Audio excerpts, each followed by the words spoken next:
कक्षा 9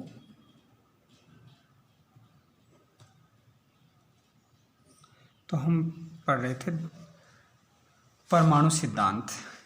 ठीक है, तो पहले हमने बताया था जो परमाणु सिद्धांत के ऊपर जो है डेमोक्रिटस लिप्स उसके अनुसार क्या है, कात्याम के अनुसार क्या है। तो परमाणु सिद्धांत जो है उसके मुख्य बिंदु, परमाणु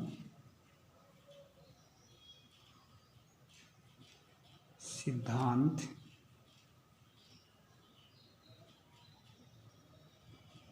के मुख्य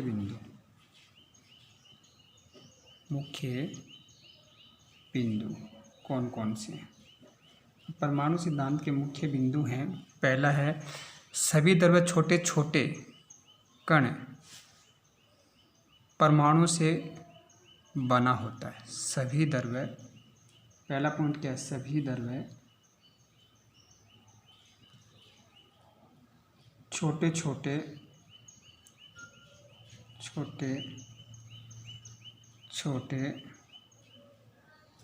परमाणुओं से बना हो, छोटे छोटे परमाणुओं से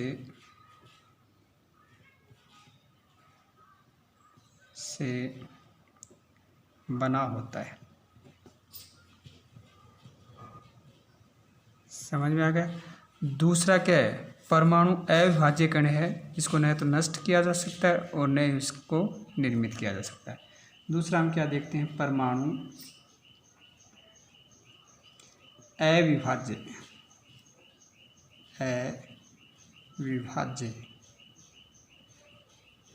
कण है,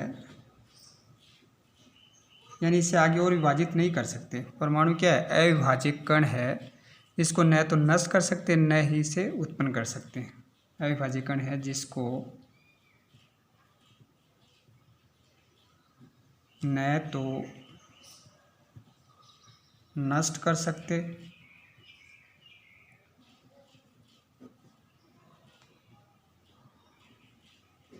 और न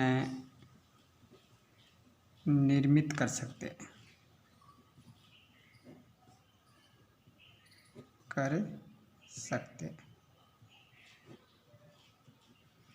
समझ में आया?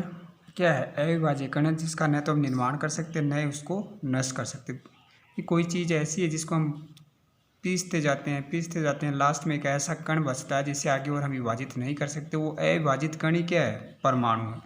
तो उसको हम न निर्मित कर सकते हैं न ही उसको हम क्या है, नष्ट कर सकते हैं। फिर हम देखते हैं तीसरा पॉइंट क्या है, एक परमाणु के सभी तत्व क्या होते हैं, समान। एक तत्व के सभी परमाणु क्या होते हैं, समान होते हैं। एक तत्व के सभी परमाणु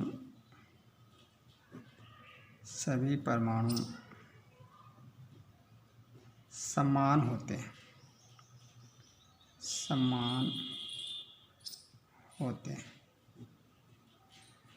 क्या होते हैं, समान होते हैं। समझ में आ गया। चौथा क्या है, भिन्न भिन्न तत्वों के परमाणु भिन्न भिन्न गुण धर्म रखते हैं। चौथा पॉइंट क्या है, भिन्न भिन्न तत्वों के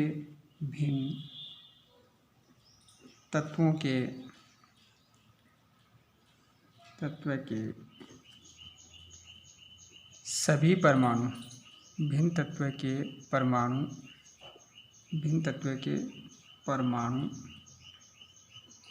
भिन्न गुण धर्म रखते हैं,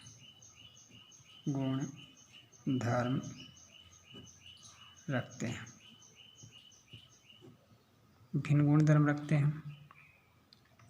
फिर हम क्या देखते हैं कि भिन्न भिन्न तत्वों के जो परमाणु है, भिन्न भिन्न तत्वों के परमाणु परस्पर पूर्ण संख्या के अनुपात में ही संयोग कर यौगिक अणु बनाते हैं। भिन्न भिन्न तत्वों के परमाणु, पांचवा क्या देखते हैं, भिन्न भिन्न तत्वों के परमाणु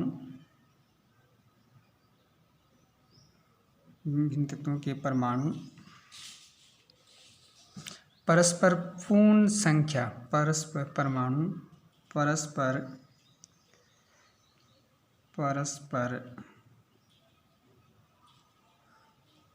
पूर्ण संख्या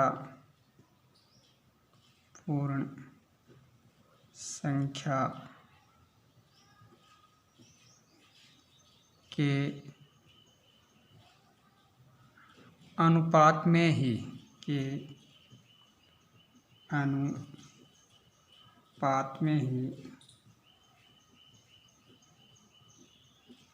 संयोग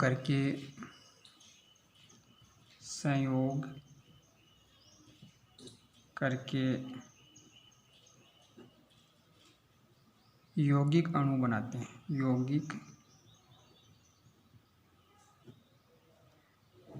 यौगिक अणु बनाते हैं।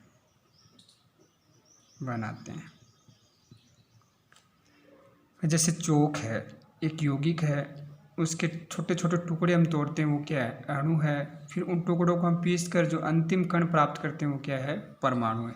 तो चोक के जो भी परमाणु हैं वो सभी क्या है? समान होते हैं और सभी क्या पूर्ण संख्या में संयोग करके ही क्या है? एक चोक जैसा यौगिक बना रहे हैं।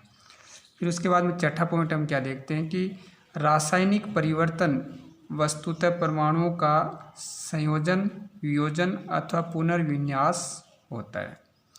छठा क्या है? रासायनिक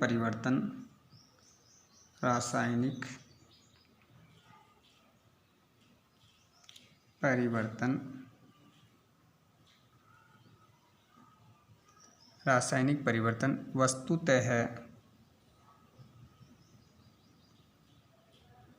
वस्तुतः परमाणुओं का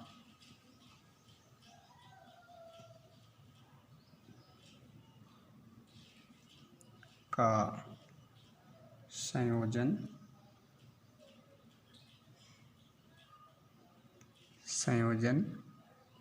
वियोजन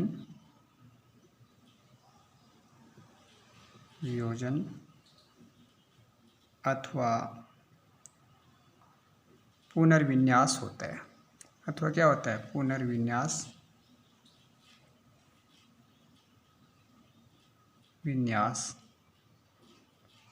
क्या होता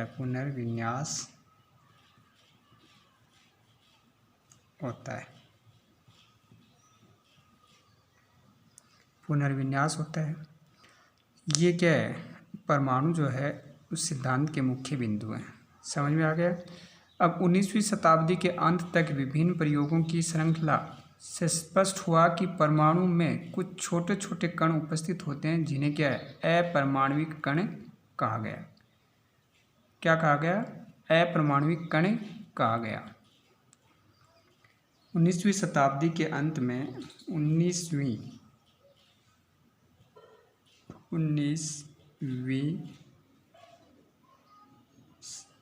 शताब्दी के अंत तक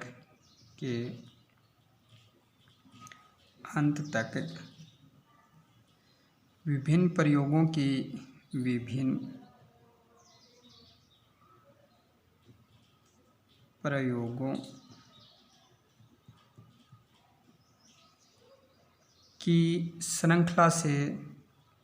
की श्रृंखला से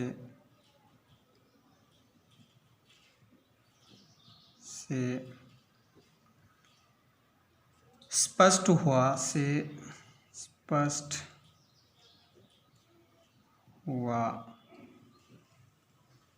कि परमाणु में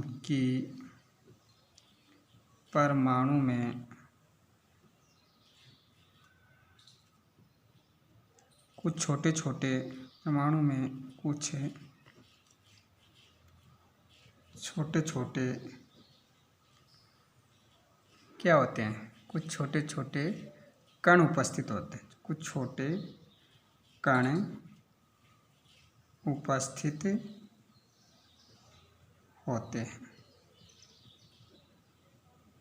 उपस्थित होते हैं जिन्हें अपरमाणविक कण कहा गया। जिन्हें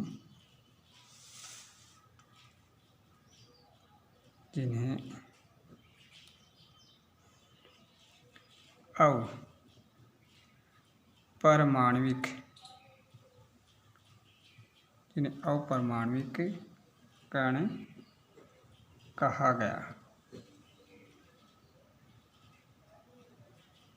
अपरमाणविक कण कहा गया। अब परमाणु के भौतिक कण एवं उनकी खोज हम पढ़ेंगे। क्या? परमाणु के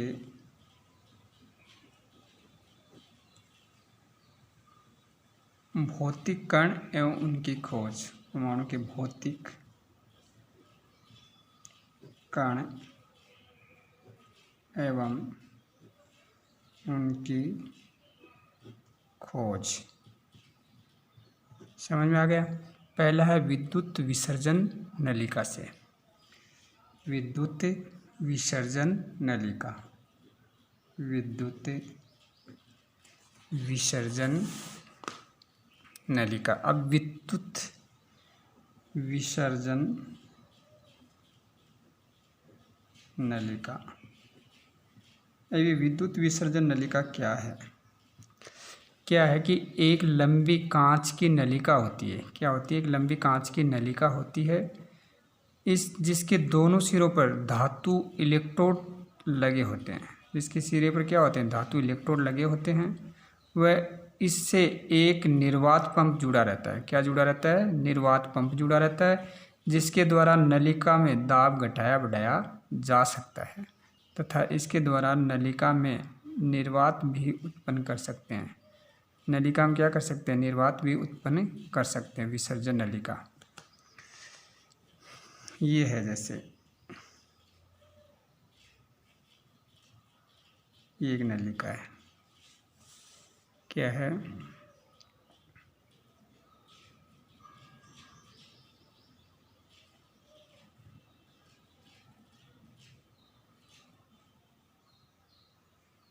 ये एक विसर्जन नलिका है।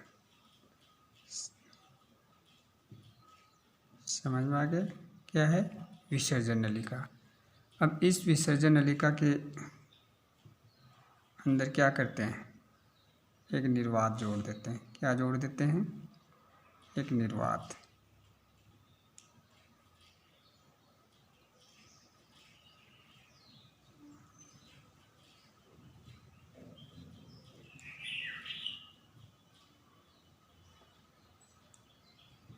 ठीक है।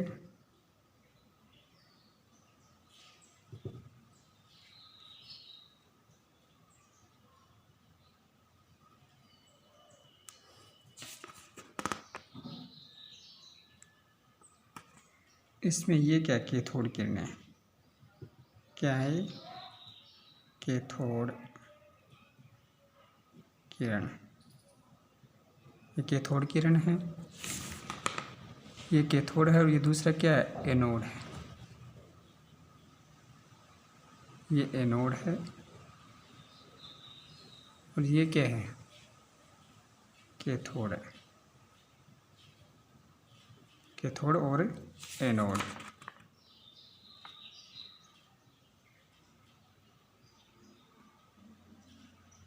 अब क्या देखते हैं हम कि इस नलिका के अंदर इलेक्ट्रॉन की खोज कैसे की गई। विसर्जन नलिका समझ में आ गई ना? एक नलिका है जिसके एक और एनोड होता है, दूसरी ओर क्या होता है? कैथोड होता है। अब क्या है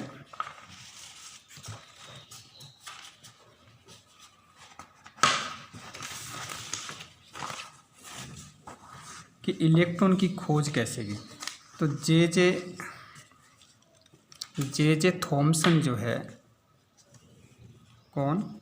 जे थॉमसन। तो जे थॉमसन ने विसर्जन नलिका में उच्च निर्वात उत्पन्न कर धातु इलेक्ट्रोड पर उच्च वोल्टता लागू की। तो देखा कि नलिका की दीवारों पर हरी प्रतिदीप्ति उत्पन्न हो जाती है। क्या हो जाती है? हरी प्रतिदीप्ति उत्पन्न हो जाती है। थॉमसन ने प्रयोगों के द्वारा प्रमाणित किया कि निर्वात में उच्च वोल्टता लगाने से नलिका के कैथोड से एनोड की तरफ विद्युत का प्रवाह किरणों के रूप में होता है। थॉमसन ने इन किरणों को कैथोड किरण कहा।